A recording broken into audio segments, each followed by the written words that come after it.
It's Saturday, November 15, I believe it is. And we're going to do a transmission oil change. So here we've got 3 gallons of this Castrol Transcend 668, which is the premium fluid for this Allison transmission. This is about $150 worth of fluid I got from Amazon. It seems to be about the same price everywhere you look. And I got a genuine Allison oil filter that comes with a magnet. Right there in the center is a ceramic magnet to catch any metal particles. That's kind of neat, huh? So right now we're warming up the engine and transmission. We'll give that a few minutes, and I think that'll help us with the flow a little bit. But anything that's settled anywhere, we want that to kind of get mixed up with the oil. I don't know if that really is going to make any difference for a transmission oil change, but we're going to do it that way. The procedure here is a very simple one. You just drain the pan, change the filter, and fill it up. You don't remove the pan. Per the Allison manufacturer documentation, the only time they recommend pulling the transmission pan off is during a transmission overhaul, which that sounds pretty good. I've done plenty of transmission services in my day, and it's just a screen that's down there, and they're always clean whenever you take a close look at the oil screen down there. So this is going to be pretty easy. I'm going to do some estimation on how much oil I drain out. Hopefully it's going to be less than the 3 gallons. Well, this is going to have to be about as easy as doing an oil change on a car. There's the filter. Let's take that off first, I guess. I miss my own tools. I'm not going to be able to do this with one hand. I've never done an oil change around cows before. This is a new one for me. Anyway, here's the old filter.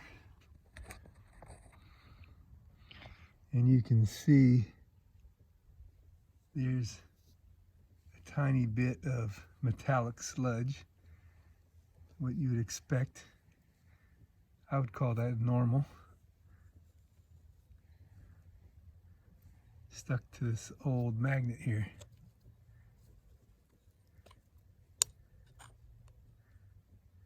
What a great idea to put a magnet there.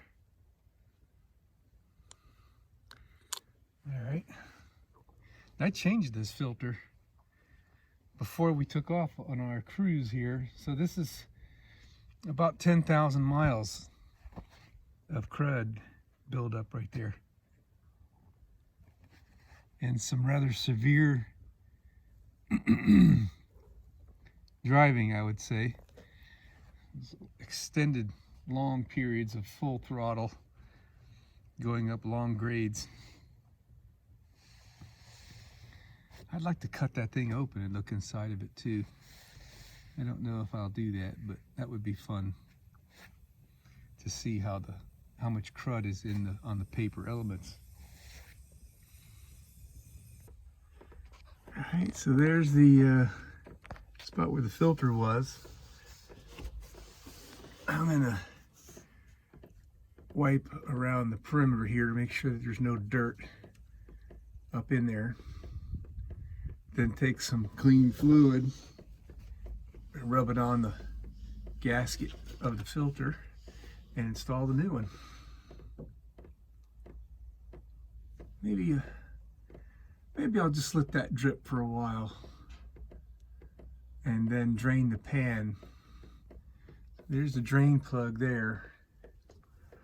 There's a O-ring, I understand, built into the nut. I mean the bolt, which is very nice. No gasket needed.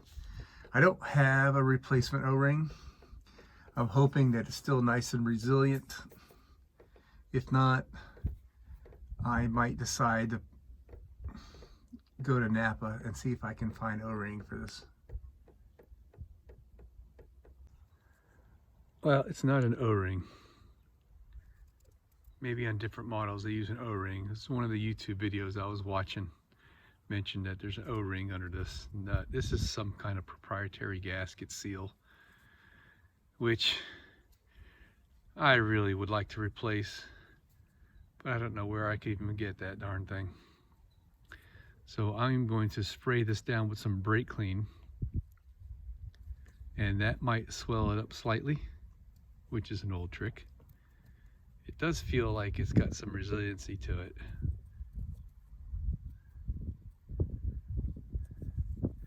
And we're going to reuse it.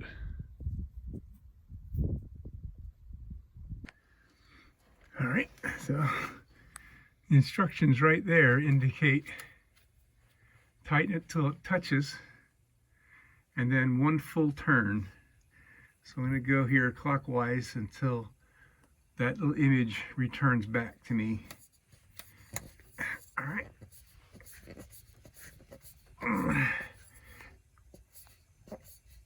Right there. That's it.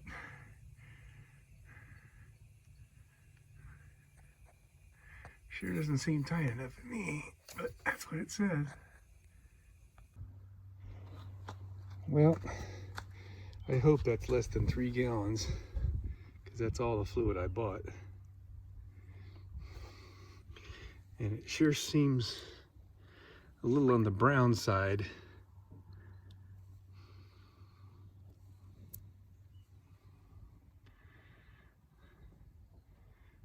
And if I don't know why I didn't change this oil before I took off on my journey here. I don't know what I was thinking. I wasn't thinking I should have done this. I feel pretty bad about not changing this oil. But this is a 2005 chassis. And I would guess that it was the original fluid. It's just, I'm ashamed I didn't do it. What I did do before we took off is I did replace the oil filter. I don't know. I talked myself out of doing it because it had only 30,000 miles on this chassis when I bought it. But you know, age is a factor as well. So we're going to dump this in the used oil container, and gosh, I would sure like to measure how much that is to make it a little bit easier to put the new fluid in. Well, I'm going to check it 100 times because I know the fluid level was full. I think I'll try to see if I can find a gallon milk jug or something and pour this into a gallon milk jug or something to try to measure the quantity of oil I have here, because if I'm well under 3 gallons, I might go back under the bus and loosen the transmission cooler lines. And if I'm more than 3 gallons, that means I need to buy more, which is going to suck.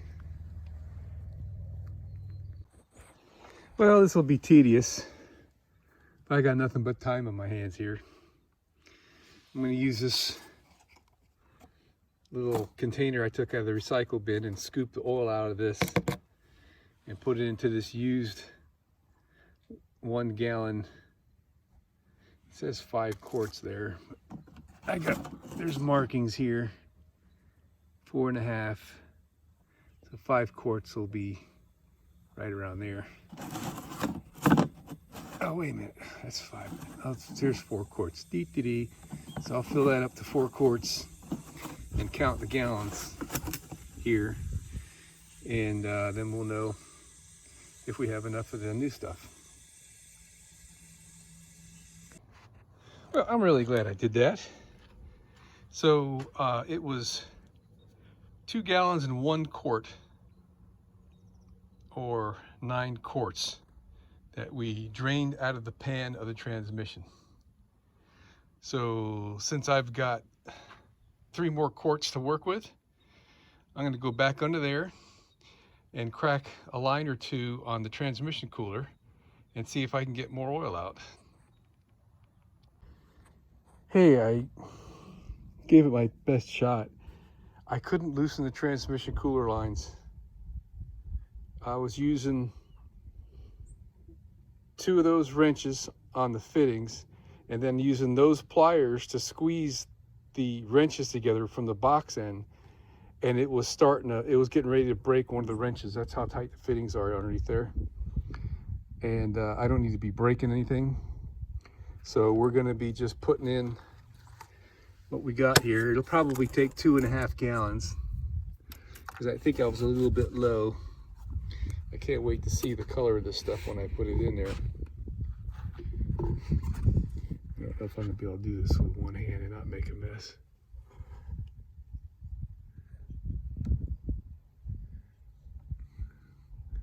Yeah, it's a little bit less brown.